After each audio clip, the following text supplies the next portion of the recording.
So I have the final topic of this particular class essentially, formally, which I will introduce. Rest everything, if you still have some doubts and all, we can discuss more all the time, not a problem. But essentially finishing up what we have already discussed in terms of the balance sheets, the P&L statements and all. And I'll just going to show you one more way to interpret the information that is available in balance sheet and your financial statements and use it for your whatever purpose, right? So one way to do that is also called ratio analysis. So far we were discussing a little bit more on the absolute values of what balance sheet is, how much, what assets, what are fixed asset, what are current liabilities and all. But today we will just look at something called ratio analysis, right? So I'll just start with this example. Imagine there are two companies A and B, and in year 1 and 2 their sales and profits have been given to you, right? So sales for both A and B are identical in the first year, right? But in the second year the sales are different. For company A, this has increased by how much? 50%. And for company B, this has increased by 25%, right? So this 25% is essentially a ratio, right? Ratio compared to the previous one, you are taking the ratio. So that gives you some idea that whether this company, they were originally of the same size, but they grew at a different rate in terms of their total revenues or total sales. So you can make some judgment whether one company is more fast growing versus another company is more fast growing, right? Similarly, if you see the profits in year 1 and year 2 for both the firms, profit in company A was 50,000 for 2 lakh rupees, which was what? 25%. And then it grew to 33%, right, in year 2. But for our company B, profit was at just 10%, and then it grew to what? 25%? 20%. Is this 10% in the first case? Yeah. So if you notice, the profit growth of different companies have been different. While in company B, the original sales grew smaller or not as high proportionate as company A, but the profit margins of company B grew faster compared to the company A. So this kind of information is sometimes easy for you to interpret and understand and make a judgment on, and that's essentially the kind of concepts we are going to look at, right? I'm not saying that, yeah, it's essentially just whatever I discussed. The profits of A doubled in second year, but profit of B managed to 50% growth in profits from 20,000 to 50,000. If you see, this is 2.5 times, while it is just 2 times, right? So all these things, you can take ratios of different combinations of things, and then they will give you different information to interpret on, so that you can make a judgment better. Of course, when you are taking ratios, or when you are dealing only with ratios, you are losing the sense of the absolute value, right? For example, a company could be growing at 20%, but their profit could be just 20 rupees, versus a company growing at a $1 billion company, even if they make a 1% profit, that's a huge absolute money, right? So ratio analysis can never be a complete substitute of absolute information, but it just gives you a slightly simpler way to understand, or maybe quick way to understand what's happening with the company. And essentially, by combining both this information, the absolute value as well as the ratios, you can get a really comprehensive picture of certain things, right? So that's the main idea of ratio analysis. So what is ratio? Ratio is a representation of one quantity as a proportion of another quantity, x over y, to calculate x divided by, and the quotient sometimes multiplied by z, so you will get it in a percentage. That's basic mathematics. It is a powerful tool for sometimes comparing the related matrices, right? For example, growth of one company versus another company, growth of one sector compared to another sector. If you notice some of the productivity related data that our Indian government releases, we know that they will put some sort of a number of manufacturing here, but then construction has been somewhere here. So you know, by relative comparison, you know one thing has been growing faster compared to the other one, and that's the main purpose of doing the ratio analysis, right? So ratios such as, so they do not add any new information, because you are ultimately calculating them from the basic information that is available to you, right? That's always the case. But still, by interpreting the same information in a slightly simpler manner, it gives you a little bit more comprehensive understanding of what's happening, right? So, yeah, just without the information on the absolute value, only relying on ratio is also not a good idea. For example, let's just say that XYZ spends 1% of revenue in R&D. It doesn't tell you anything. Even if this number was 10% in R&D, it doesn't mean really anything. The company's revenue could be just 1 lakh and they're spending 1,000 rupees in R&D. Is it really worth it? Maybe not. But if the company is a $1 billion company and then they are spending 1% in R&D, it has some meaning, right? So you have to make sure that if the absolute values are in a comparable range, then the ratios are very powerful in communicating the story, right? Essentially, that's the idea. So it's not completely getting rid of the absolute value, but give you a slightly important information. How do you use the ratios typically to make decision? There are 2 or 3 types of things that you can do. One is trend ratio, right? So trend is over long time period. You can plot the same ratio again and again, and it will give you an idea how a company is moving relative to its original position. For example, when you are talking about passenger ridership, let's say in a company, in a railway company, often what they will do is, at least I'm giving you experience of Japan. In Japan, all the companies were privatized in 1987. So whatever their ridership in 1987 was, they mark it as 100. And then with respect to that, they are always tracking their current ridership. So then every year they plot this curve with respect to that original 100, how much have they grown. So by comparing, you don't need the absolute value here. If you need, yes, they have given you that in 1987, this was the value and we have assumed that that value is 100 and rest everything is proportion to that. But it still gives you a clear idea whether the ridership over the years has been increasing versus if their company was something going like this, you will immediately know that this company's ridership is actually going down, right? It could be possible that if these are 2 different firms, the ridership of company going down could still be higher than the ridership going for company going up. But relatively, just the growth metric you can understand from this kind of ratios. So this is plotting trend, plotting the same ratio over time so that you can get a comparable idea of what's happening in the business, right? There's also possibility of inter-firm comparison in a way that you compare one firm's ratios with the other firm's ratio and identify if a particular firm is doing better than the other. Again, there is a risk if the base values or the denominator is not comparable, then the ratios can be misleading, but essentially in the same competitor or direct competitions, all these are making sense, right? It could make sense. And then you could also have some sort of a comparison with standards or plans. For example, this debt to equity ratio, right? Typically, you know that there's some sort of a golden rule that debt to equity ratio should not be less than 0.2 or whatever, like, or no, I'm talking about 0.8 as debt and 0.2 as equity. So whatever, 4 is cannot be greater than 4 or it should not be more than 4 or whatever. These are some golden principles or that industry standards or across the world, these are okay. So if you compare your ratios with them, then you can immediately tell whether, okay, this was the standard and this is the kind of my relative performance to that, right? Coming back, essentially, a lot of time, different companies will try to pitch you, right? That our portfolio is working better than the rest of the market condition. So what they do is, for example, they in their portfolio, let's say they have 10 stocks versus in the market, total 100 stocks are there. So if they will plot the relative performance of the 100 and then they will say, show that my 10 are performing much better than the 100.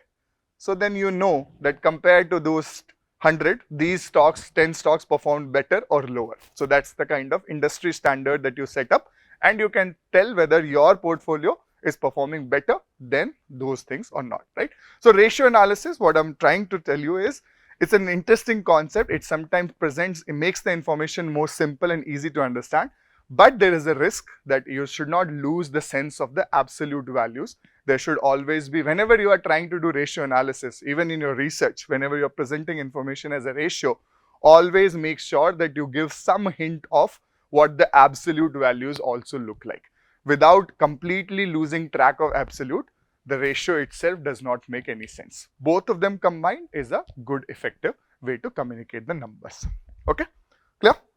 So let's look at some of the ratios. Again, there's a lot of definitions, but I'm not going to ask you definitions. I'm just give you some examples of how people work, what these kind of ratios are, and how they are interpreted differently. And all of these can be derived from the two financial statements that we have seen, the profit and loss statement as well as the balance sheet, right?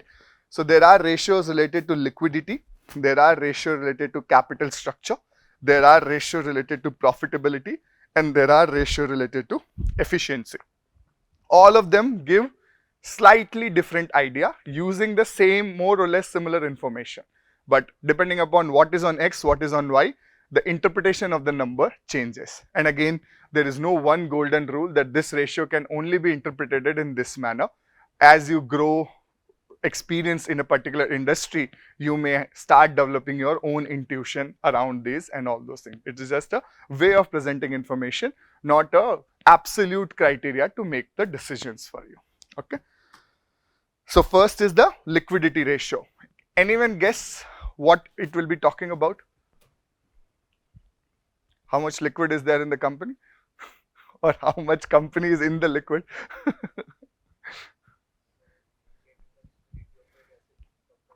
Yeah, so it's essentially kind of a hint how liquid your assets are. So basically how quickly you will be able to meet your short-term liabilities, kind of a thing. So that's the kind of metrics this particularly caters to, because short-term liability, meeting your short-term liability is also important. Yes, there are long-term challenges that a company has to take, but if you're not able to pay your taxes in that financial year, or if you're not able to pay your whatever in particularly in that year, then the sense of urgency is rather higher, right? So these kind of ratios can inform the investors about that. So there are three ratios. Again, you don't have to worry about the definitions of each of them. I might ask some of them quickly, but again, not like this is not my main aim for you to memorize all these definitions. Of course, when you deal with the company's day-to-day life, you will automatically get attuned to all of these ratios. But some important ratios, current ratio is called the ratio of current assets divided by current liabilities. Okay, we have already seen what current assets are and what current liabilities are. So typically it says that this is again just a generic principle that it should be greater than 1.3:1. So approximately it tells you that your working capital should be roughly about 30% of the total current liabilities also, right? That's the kind of golden rule. Again, it could be industry specific, it could change, but this is the kind of number. What it tells you is again whether you can meet your short-term liabilities, whether you have sufficient working capital in the game so that you can meet your current liabilities if needed so, right? Then even then there is something called acid test or a quick liquid ratio, which is called quick assets divided by current liabilities. I'll explain you what quick assets are. These are even quicker than the current assets in a way that these are much more liquid compared to even the current asset. The current asset, the criteria was 1 year, but quick assets are like almost immediately can you convert into the cash kind of a thing. So that is called quick assets divided by current liability. Again, depending upon business to business, this might be an important criteria for you. If you think 1 year is a long period for me to make decisions, my business moves much more faster, you could actually rely on some of these ratios. And then there are cash ratio, which is like even more liquid, you can say. Essentially, how much cash do you have in your balance compared to the total liabilities and things like that. So these are varying degree of telling you if depending upon what kind of business you are investing in certain cases you are okay with the current ratio, in certain cases you are okay with the quick asset test or quick ratio or asset test. In certain cases you are no, I just want to know how much cash you have in the bank, rest everything I don't care and things like that. So depending upon that you can estimate those numbers, right? So here is an example. So suppose cash 2000 rupees, debtors 2000 rupees, and inventory 12,000 rupees. Okay. So the total current assets are A plus B plus C. Total quick assets are only A and B, which is your cash and debtors. No other assets come into this. This is immediately, debtors is something that you have already sold most of the cases and you are awaiting payment. So that's not likely to be happen over next 1 year. Typically in a month or so you will get paid. Cash is something that you already have in your bank. Rest everything you need to sell and convert and blah blah blah. So that's not part of the quick assets. Okay. Total current liabilities in this case have been given to 8,000. Notice, current liability sum does not have to be equal to current assets sum. Total assets and total liabilities are equal.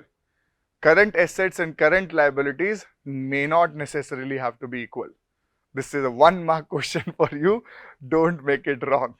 I'm just giving you a kind of idea that you will get confused in these kind of terms. Okay.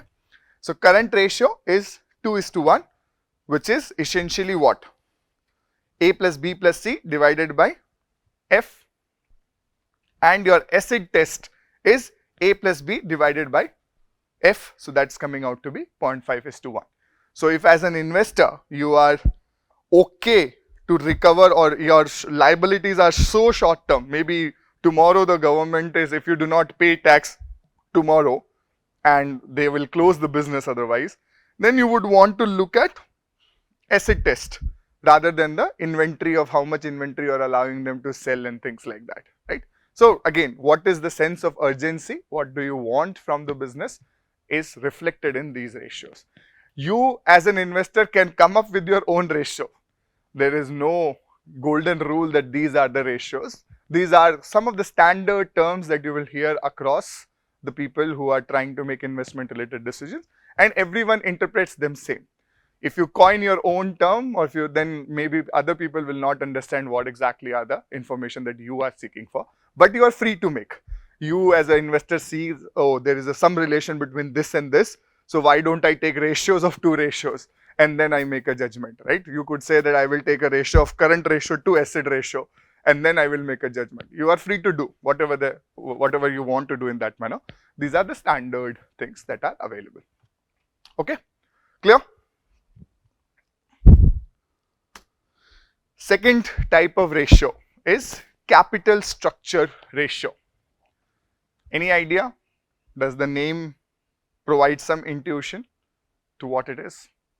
It essentially tells you your table of investors, what is the relative balance of them, whether it is a debt versus an equity, how is your money distributed across different capitals. So you got it right. You have a much more better intuition about these terms than I did 2-3 years ago. But yeah, essentially it indicates the long-term soundness of a firm, because these tables, the debt to equity ratio is not going to cause a problem in the short term, but from long term it becomes very, very challenging. We have discussed this example multiple times. Debt is easy to borrow, less risky, but there is a fixed and more or less a cheaper to borrow. The price of debt is like 12% is a very understandable market interest rate. This is where you can borrow debt. But debtors get paid the first, but their total claim to the company's profits is limited to the original amount plus the interest rate that you have pre-decided. It is not going to, they cannot ask more than that. Equity, on the other hand, is more expensive because it is more risky. If company loses money, there's a chance that you will never return your money back. But at the same time, there is no upper limit in terms of what you could really get out of it. So it is a high risk, high reward, and therefore to borrow equity money, it's usually costlier than the debt. Now within a year, perhaps that interest rate is not so, or the expectation from investor is not so much that it is affecting your business right now. But same interest rate difference accumulated over long period can really have a significant impact on your overall company's performances and so on and so forth. Because the more equity you have, the people will definitely expect that you return some money to them as dividends or generate profit. If you do not generate profit, they will lose interest and they will try to seek opportunities to immediately sell your company in whatever shortest possible. So you cannot have the growth kind of things. At the same time, too much debt is also not good, because then it can, nobody is really interested in your business and you cannot have the growth that way, right? So essentially, it also tells you, so when a firm makes a long-term borrowing, it essentially commits to pay the interest regularly and repay the principal. And essentially these kind of ratios can also inform whether you can meet your long-term liabilities easily or not, right? So some of the ratios are, there are two types of capital structure ratio. One is leverage ratio, another is called coverage ratio. Leverage ratios are debt to equity, debt to assets, equity to assets. Debt equity we have already seen. Debt to asset is essentially telling you whether your assets will be able to take care of the debt situation. Long term perspective, you are able to cater to your debt situation. Equity to asset is also a ratio of these two ratios, you can see. So some people can make judgment even on that, right? On the other hand, there are coverage ratio. Coverage ratio is essentially these three types. Interest coverage ratio, which is your income before income and tax, right? What is EBITDA? Earnings before. So EBIT upon interest is essentially, you will ultimately pay interest from your EBIT. EBIT is earnings before taxation, right? Because taxation is the first thing to get, taxation gets the first pie out of your net income. Then comes the bank's interest rate. Then comes other thing. Government never loses money in this. Government always, like, tax is the first thing that you need to pay. Then you need to pay the interest amount. Then you need to, finally, if you're still generating profit, you pay back your dividends and things like that, right? So EBIT upon interest is a ratio whether you can actually pay your interest accumulated for the bank loans that you have taken, given your financial condition, given the kind of earnings that you are generating. If you are not generating sufficient incomes in a year, how will you pay the government, the bank's interest rate again? And if the bank does not get your interest on time, they may take charges in terms of seizing some of your assets, which will affect you to perform your business or keep continuity of your business and things like that, right? So that's also an important metric for people to understand. So when we are doing, especially in your infrastructure projects, and if it is a PPP related infrastructure projects, while you are generally worried about just the NPV, right? Typically, the individual year's cash flow are also important to assess. If in certain years, sometimes it takes few years for business to really start making profit. When you create a new railway line, immediately not a lot of people start using it. Sometimes it takes time for the ridership to improve and things like that. So in those cases, your cash flows could still be negative. Negative cash flow means you cannot serve your debt, right? You cannot repay the loan because you are already on the negative cash flow. So here, investor still needs to find some way to fund whatever these negative cash flows are, right? So while NPV could be positive, you also have to worry about in individual years what is happening. How is my cash flow going to look like? Whether I will, in those years, will I be able to pay back the loan amount accrued, or I will be able to pay whatever taxes that I have to pay and things like that. Am I going to default on them? These kind of analysis is also important when you are looking for a long-term company's perspective or a long-term project's perspective, right? Because in those special years, you need to invest more money. So an investor should know when I am expecting more money to get into this system. Overall, at the cumulative level, maybe I am generating profit. But within individual years also, I need to be assessing whether my financial condition of a particular project is going to be good or not. So those kind of ratios are here. EBIT, interest, whether you can serve your interest rates based on the earnings that you have done. It happens typically in large infrastructure projects, there is a maintenance requirement, and sometimes there is a, for example, you might be doing every year some maintenance, but maybe every 10 years, you need to do a major overhaul for the whole thing. That is super expensive, and that will dip down your, and on that year's balance sheet will be totally disastrous. At that time, you need special intervention, so you also need to plan for that. NPV is just a one number, a summary of the whole series, but again, it does not give you full information in that way, right? So similarly, those kind of ratios are making sense here also. Okay. This particular term we saw, fixed charges coverage ratio. So I have taken the definition from Investopedia, but essentially the fixed charge coverage ratio measures a firm's ability to cover its fixed charges. Fixed charges also have a valid definition or a definition in accounting, which is debt payments, interest expenses, equipment lease expenses. This is one thing that I don't like about this topic.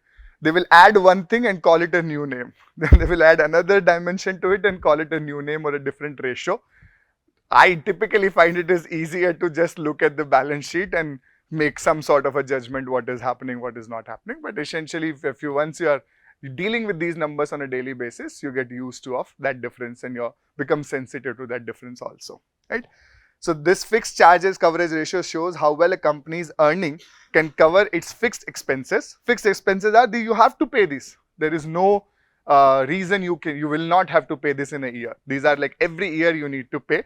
This is debt, interest and equipment lease expenses, right?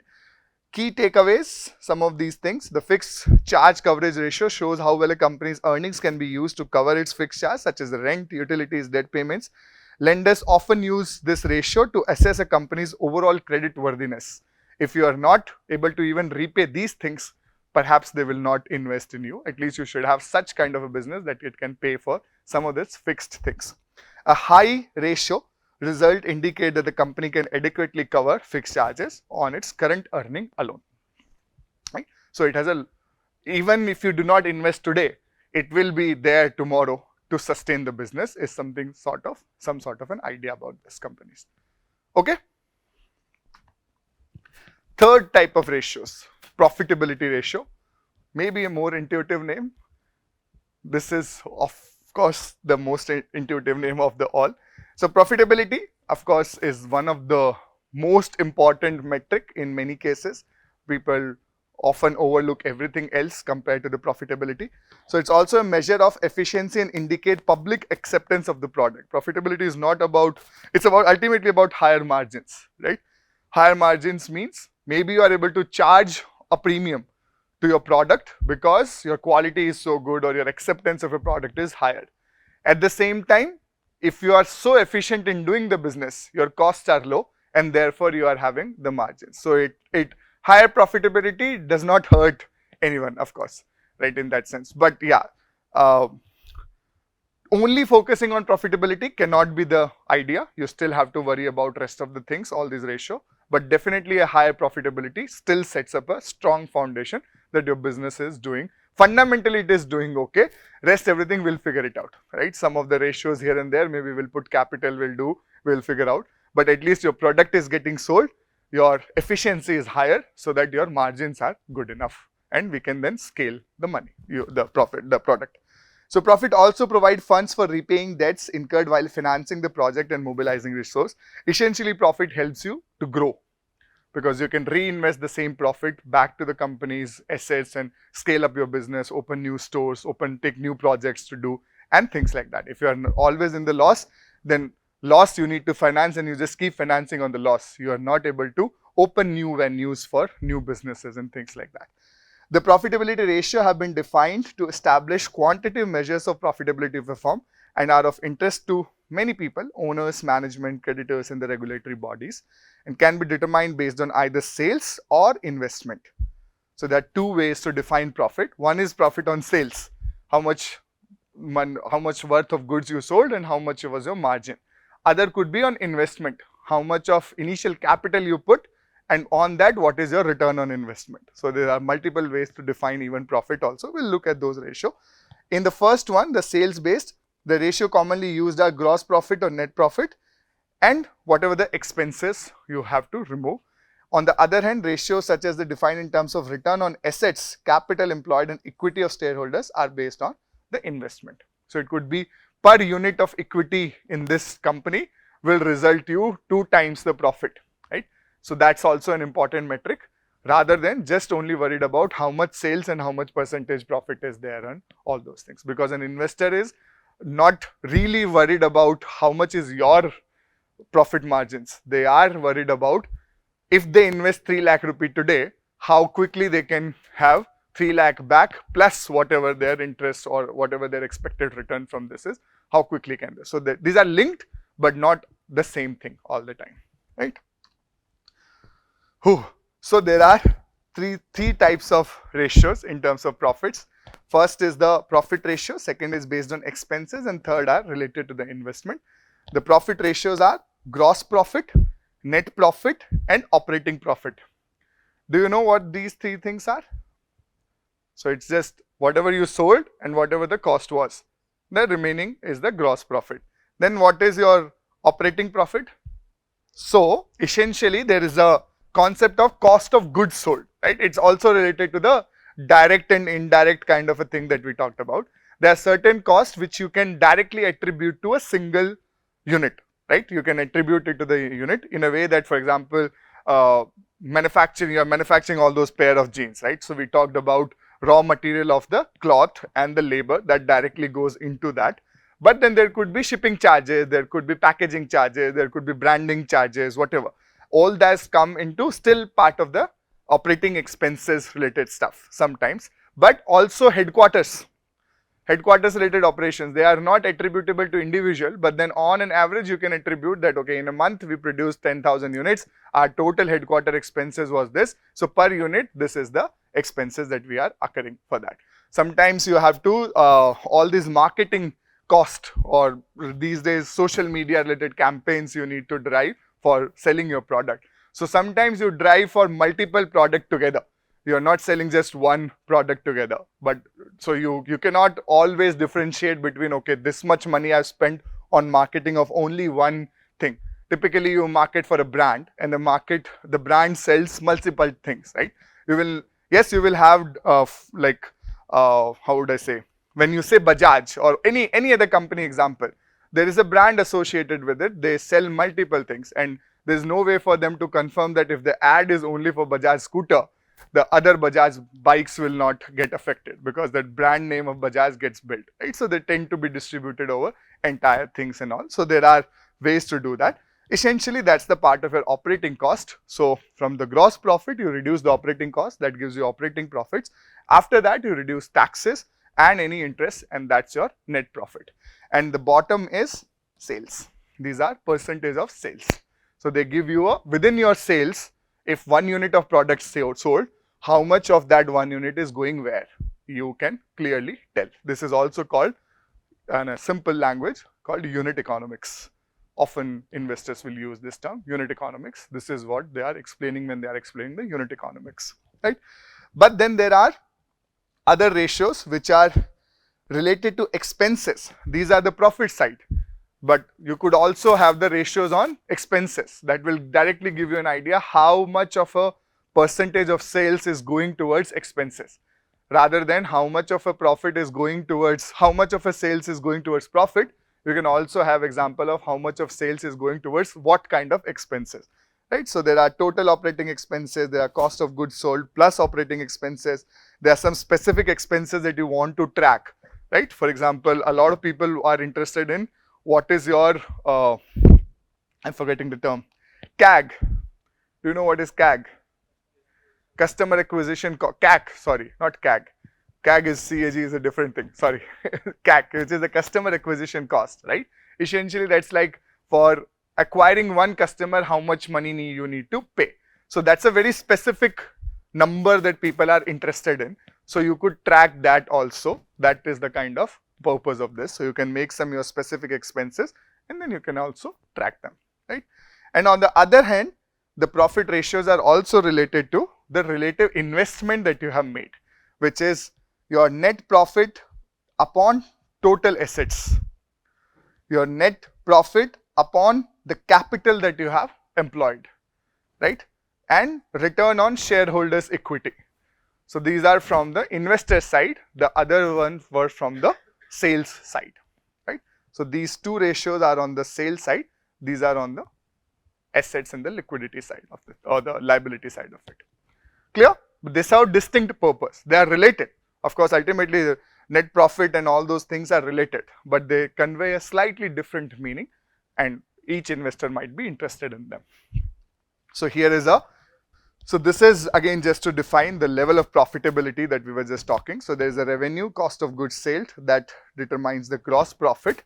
You subtract operating expenses, you get the operating profit, and you subtract all other expenses and you get the net profit, right? So this is how the unit economic is defined. Operating profit, again from Investopedia. Operating profit is total earning from its core business functions for a given period, excluding the deduction of interest and taxes. So those things have not been deducted yet. It also excludes any profits earned from ancillary investments. So this is also an important thing. Sometimes businesses have one core business, but then they are also investing their money because they have, let's say, 5 crore rupees in cash in account. They don't expect it to be used in next 1 year. They might put it in somewhere and get some money on that. But that is not their core business. They are not in the business of lending money and investing. They are in the product development. So, but that should be accounted for. So that is not into operating profit. That is not part of the operating profit, but that will come into your other expenses and all those things it will take care. So there are other income sources also you can add. This is only about the product, main core business related revenues. Okay, so that's also a distinction that you sometimes need to make. Yeah, so operating profit sometimes is also referred to as earnings before income, earnings before interest and tax, but it is not. Operating profit is only from the main revenue. Earnings will have a component of your all earnings, even the other investments that you have made, but operating revenues will only be coming from only the selling of that particular product that you are dealing with. That's the key distinction. Sometimes your ancillary earnings become such significant that they try to give a wrong perception to people that your overall business is doing good. Your product might be losing money, but you might have earnings, net earnings, because your other investments are doing. So therefore, business people are also interested in knowing all these terms separately. They clearly know that this can happen. So whether we are understanding a product, whether we are understanding the company as a whole, we are understanding portfolio products, all these ratios can cover all those things, right? I know I'm not giving you many construction specific examples in these cases because it's easy for me to give you examples from day-to-day work, but all these concepts are equally applicable for construction. There's nothing which defines them otherwise, right? Construction companies also have this, like ancillary earning. L&T has so many branches. L&T as a company has software wing, L&T as a company has an infrastructure wing, L&T as a company has a real estate development, many things. A construction company could also be a real estate developer. So they could get land rights and all. So that will become their ancillary right, and that will have to be shown differently compared to the money that they are earning from their projects alone, right? So all these things are applicable even for your construction firms. Then final type of ratios, which are activity ratios, or typically they denote the efficiency. So this is related to how efficient your business is being run. So one metric of this we saw yesterday, which was the working capital, right? The working capital requirement is some sense relate to how efficiently you are running your business in terms of managing your entire supply chain as well as your credit chain kind of a thing. These kind of ratio also gives you similar information. So this set of ratios are concerned with the measurement of efficiency in asset management. They are also called efficiency ratios, and they essentially tell you relating the assets to the sales and cost of goods sold. An activity ratio may therefore be defined as a test of the relationship between sales or cost of goods sold and various assets of the firm. So it's relating sales with the assets. That's the kind of thing. Depending upon the various type of asset, different type of activities ratio can be defined, and let me give you examples. So first is this cost of goods sold divided by average inventory. Inventory is an asset form. Cost of goods sold is related to your stock clearance and all. So it tells you on an average how efficiently you are able to churn your entire cycle, right? Is your inventory too much compared to the cost of goods sold, right? Is inventory taking a significant portion of the whole thing? then you know whether your company is doing good or not. So this is really detailed. This is the others one are pretty easy to understand. But for this, you need to also have a little bit of understanding of the core business. How does it move? How does the supply chain move? And things like that. Then you will be able to make more sense of these things. There are also credit sales versus average debtors. This is essentially telling you how good you are at negotiating with your vendors and how good you are getting your payment back on time, right? So all these numbers can tell you a relatively what you are doing, what you are not doing correctly and things like that. And then there are other these assets type, total asset, fixed asset, current asset, working capital, turnover ratio and thing. I'm not going to explain all those things, but you get the idea of the whole thing, right? So then there is something called productivity ratio, which you will not be able to get directly from your, can you get? I don't think so. Directly from your balance sheet, you will not be able to get these numbers, or neither from your P&L, but still an important metric. A lot of you will be working on transaction productivity related projects. So what is productivity? How is it defined? Productivity is like per output per unit input. Now that input could be anything. It could be money, it could be machinery, it could be number of people, it could be the labor cost of the people. So depending upon how you define the output and input, the meaning of those productivity number keeps on changing. And all of them tell a different thing. For example, in a particular company, you are able to make 100 crore revenue per unit member versus you are able to make only 1 crore revenue per unit member. You know, in the other company might be having a really amazing automation and the single person can add much more value. One human resources can add much more value. And there are businesses like that in India right now which are working at that kind of a productivity level. Anyone heard of Zerodha? Zerodha is a platform. Coin is their app. Usually you use it to put in SIPs and all those things. They have, I think, one of the leanest team in such kind of a fintech space, one of the smallest team managing the largest volume of businesses. And I think their CEO is also youngest billionaire of India and things like that, because the tech is so good. The tech platform itself is scalable. It can accommodate users very easily. It can allow millions of transactions every day in a very smooth manner. So individually, they don't need to hire as many coders, right? And therefore, their productivity numbers, if you see, are much high. Per person, they are able to generate much more business compared to any other company, and that adds value. So you as an investor also, you are interested to know such kind of things, right? Again, number of equipments also could be some sort of a measure of this. How many machines you have for how much output. That also gives you an idea how on an average your machine's productivity is. Is it working good? Are you having reliability issues or not, and things like that. So productivity numbers are also important, but you will not get this info on how many number of laborers, how many number of machinery in your balance sheet statements. So therefore, these are not directly inferable from your financial statements, but these are also some other ratios which a lot of people are interested in to know in detail.